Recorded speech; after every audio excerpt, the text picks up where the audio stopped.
T24 network देख रहे हैं आप और मैं हूं आपके साथ आकांक्षा सिंह।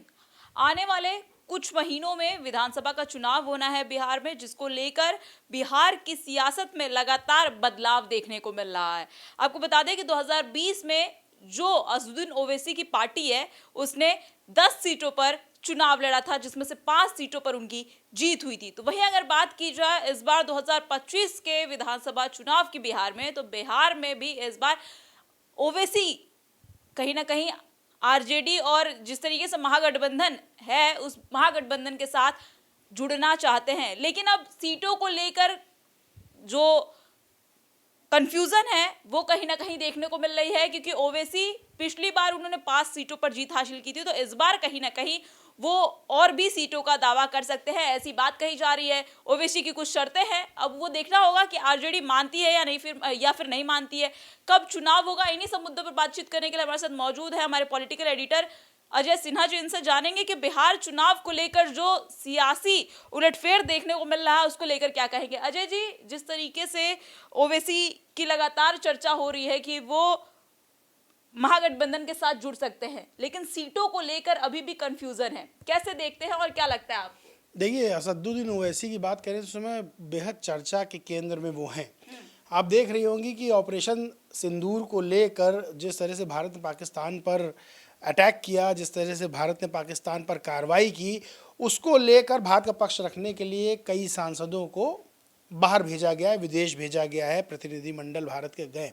ओवैसी भी शामिल है। ओवैसी जिस तरह से बात कर रहे हैं, जिस तरह से अपनी बात भारत के पक्ष में रख रहे हैं और जिस तरह से पाकिस्तान को आईना दिखा रहे हैं, वो बड़ा काबिल तारीफ़ है। ओवैसी की बड़ी तारीफ़ भी हो रही है। अब आते हैं बिहार के चुनाव को लेकर कि एक बड़ा स्टैंड AIMIM ओवैसी की जो पार्टी है वो लेती हुई नज़र आ रही है। यानी कि अब तक अकेले चुनाव लड़ने वाली पार्टी AIMIM चाहती है कि वो महागठबंधन के साथ मिलकर यानी इंडिया अलायंस के साथ मिलकर चुनाव लड़े।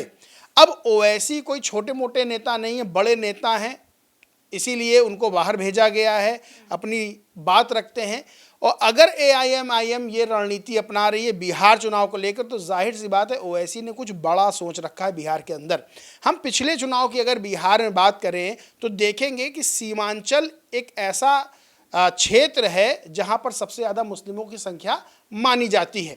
पिछली बार चुनाव में AIMIM को 5 सीटों पर जीत हासिल हुई थी। बाद में उनके 4 विधायक आरजेडी के साथ चले गए और 1 विधायक उनका रहा। अब जिस तरह से AIMIM के जो प्रदेश अध्यक्ष हैं वो लगातार ये मांग कर रहे हैं, लगातार ये बात रख रहे हैं कि हम महागठबंधन के साथ मिलकर चुनाव लड़ेंगे, तो उनको ये चीज़ पता है कि अकेले लड़ने से कुछ नहीं होगा। अगर मानिए उनके विधायक जीतते भी हैं तो जिस तरह से पिछले चुनाव में हुआ कि 4 विधायक उनका साथ छोड़ के चले गए, तो आगे भी ये हो सकता है। अब वो ये बात समझ रहे हैं कि हमें चाहिए मजबूती।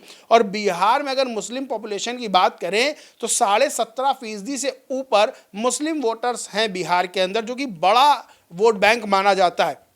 साथ मिलकर चुनाव लड़ेंगे तो ये AIMIM को भी पता है, आरजेडी को भी पता है, कांग्रेस को भी पता है कि इसका सीधा फायदा इनको होगा। अगर साथ मिलकर चुनाव नहीं लड़ते हैं, अलग अलग चुनाव लड़ते हैं, तो जिन जिन सीटों पर चुनाव लड़ेंगे उन सीटों पर वोट कटेंगे, खासतौर से सीमांचल की सीटों पर, और इसका फायदा JDU और भारतीय जनता पार्टी को होगा। तो अब ये बड़ी रणनीति बन रही है। जिस तरह से ओवैसी विदेश जाकर विदेशी धरती पर भारत के पक्ष में बैटिंग कर रहे हैं और चौके छक्के मार रहे हैं, अब ओवैसी वही रणनीति बिहार में भी अपनाना चाहते हैं। यानी कि बिहार में वो महागठबंधन में शामिल होकर एक बड़ा खेल खेलना चाहते हैं। लेकिन जिस तरीके से खबरें आ रही हैं कि सीट शेयरिंग को लेकर बातें नहीं बन पा रही हैं, जो शर्तें ओवैसी ने रखी है आरजेडी उसे मानने के लिए तैयार नहीं है। लेकिन अगर दूसरी तरफ देखा जाए तो जिस तरीके से आपने भी बताया कि पिछली बार 4 सीटों पर जीत हुई थी और हो सकता है कि इस 5 सीटों पर जीत हुई थी, 4 विधायक आरजेडी पे चले गए थे, तो इस बार भी आपने कहा कि ऐसा हो सकता है कि ओवैसी के विधायक जा सकते पार्टी में। लेकिन अगर बात की जाए आरजेडी की, तो क्या आरजेडी जिस तरीके से ओवैसी का वोट बैंक है बिहार में, मुस्लिम की पॉपुलेशन है, उस हिसाब से आरजेडी को अगर साथ चुनाव नहीं लड़ते तो नुकसान होगा? देखिए, आरजेडी को साथ अगर AIMIM चुनाव नहीं लड़ती तो नुकसान नहीं होगा, बशर्ते फायदा भी नहीं होगा। पिछली बार जब चुनाव हुए तो सबसे बड़ी पार्टी के रूप में आरजेडी ही सामने आई थी। इस समय जो तेजस्वी यादव हैं वो बड़ा युवा चेहरा है राजनीति का। लालू प्रसाद यादव की भी जो रणनीति है, जो उनका एक्सपीरियंस है, वो भी तेजस्वी यादव के साथ काम कर रहा है। पिछली बार वो सबसे बड़ी पार्टी के रूप में आरजेडी को उभार कर सामने लाते हैं, और इस बार अगर हम बात कर लें तो एआईएमआईएम अगर साथ आती है तो इसका फायदा आरजेडी को मिल सकता है, महागठबंधन को मिल सकता है कि जो वोटों का बिखराव है वो रोका जा सकता है। अब सबसे बड़ी बात यह है कि क्या जो और छोटे दल हैं, चाहे एआईएमआईएम बिहार में हो चाहे अन्य दल हो, क्या वो अकेले इतनी मात्रा रखते हैं कि बिहार में सत्ता बना लें, बिहार में किसी को सामने वाले को परास्त कर दें? अगर हम देखा जाए तो मैं ये कहूँगा सीटों की संख्या के हिसाब से नहीं करते। उनको किसी न किसी कश्ती पर सवार होना होगा, और एआईएमआईएम ये बात जानता है कि इस वक्त विपक्ष के साथ जाना वो उसके लिए बेहतर होगा, क्योंकि बीजेपी के साथ गठबंधन वो नहीं करेंगे, क्योंकि ऐसे ही आरोप उन पर लगते रहते हैं बीजेपी की बी टीम के तौर पर। अब यही बात है कि आरजेडी उनके साथ गठबंधन करती कि नहीं, यहाँ पर आरजेडी को फैसला लेना होगा। सीटों के बंटवारे की बात है तो देखिए, सीटों के बंटवारे पर फैसला ये सारे बड़े जो नेता हैं वो बैठ के एक जगह बैठेंगे, मीटिंग होगी तब करेंगे, क्योंकि अभी तो फैसला कांग्रेस को कितनी सीटें दी जाएंगी उस पर भी नहीं हुआ है। अन्य जो राजनीतिक दल हैं उनको कितनी सीटें लड़ने के लिए जाएंगी अभी ये नहीं हुआ है। लेकिन ये बात बिहार में तय है कि विपक्ष में जो सबसे बड़ा दल है वो आरजेडी है। आरजेडी ही ये फैसला लेगी कि किसको कितनी सीटें दी जाएंगी, कौन कितनी सीटों पर लड़ेगा, और एआईएमआईएम महागठबंधन में शामिल होगी या नहीं, ये फैसला आरजेडी को लेना है। एआईएमआईएम ने अपने पत्ते खोल दिए, हम लड़ना चाहते हैं, सीटों की बात हम करना चाहते हैं।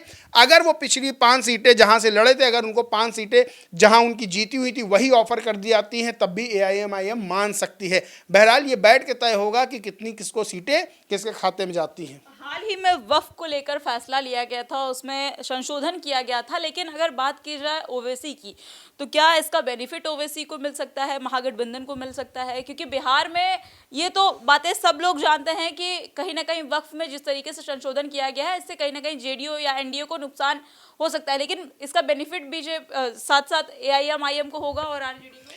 देखिए, वक्फ की अगर बात ना भी करें तब भी मुस्लिम्स का वोट बीजेपी को ना के बराबर जाता है। ना के बराबर यानी कि बहुत कम जेडीयू को जाता था, क्योंकि जेडीयू में नीतीश कुमार की छवि सेकुलर मानी जाती थी, उनकी छवि ऐसी मानी जाती थी कि मुस्लिम इनको वोट करते थे। लेकिन जब से वक्फ कानून बना है उसके बाद से नीतीश कुमार की छवि को भी बट्टा लगा है, क्योंकि लगातार जो मुस्लिम मौलाना हैं, जो मुस्लिम संगठन है, वो मांग कर रहे थे नीतीश कुमार से और चंद्रबाबू नायडू से कि बीजेपी को इस बिल को लेकर समर्थन ना करें, लेकिन उन्होंने समर्थन किया, क्योंकि केंद्र सरकार में जो स्थिति इस समय मोदी सरकार की है वो 2 बैसाखियों पर है, नीतीश और नायडू नाम की 2 बैसाखी हैं। तो जाहिर सी बात है वक्फ कानून को लेकर नीतीश कुमार से भी मुस्लिमों की नाराजगी है, बीजेपी को तो वो वैसे ही वोट नहीं करते हैं।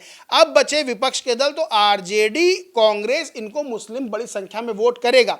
एआईएमआईएम की जो छवि है वो कहीं ना कहीं बीजेपी की बी टीम के तौर पर देखी जाती है, जो विपक्ष आरोप लगाता है, इससे एआईएमआईएम को नुकसान पहुंचता है। अगर विपक्ष के साथ एआईएमआईएम आती है तो एक बार जो मुस्लिम वोट बैंक है उसका विश्वास और जगेगा। देखिए, सीमांचल की मैंने बात की, जहां मुस्लिम बहुसंख्यक हैं वोटर्स के हिसाब से, वहां उनकी 5 सीटें निकली थी एआईएमआईएम की।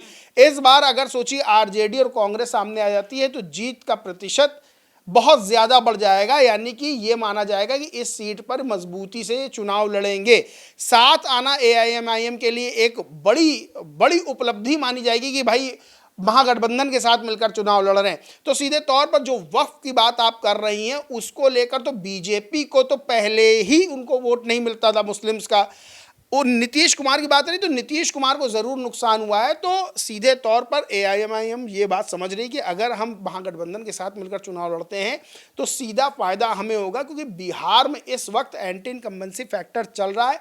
नीतीश कुमार को लेकर एक छवि बन गई है कि भाई पलटी मारते हैं, बार बार बदल जाते हैं, ये कभी इनको सत्ता में बने रहना है, कभी तेजस्वी के साथ तो कभी बीजेपी के साथ, इनको बस सत्ता में बने रहना है। तो इस चीज़ को लेकर उनकी छवि, और फिर जिस तरह से उनकी वीडियोज़, उनकी फ़ोटोज़ सामने आई, उस चीज़ को लेकर भी एक सवाल खड़े हो रहे हैं कि क्या नीतीश कुमार अब मुख्यमंत्री का पद संभालने के लिए अब सक्षम है कि नहीं है।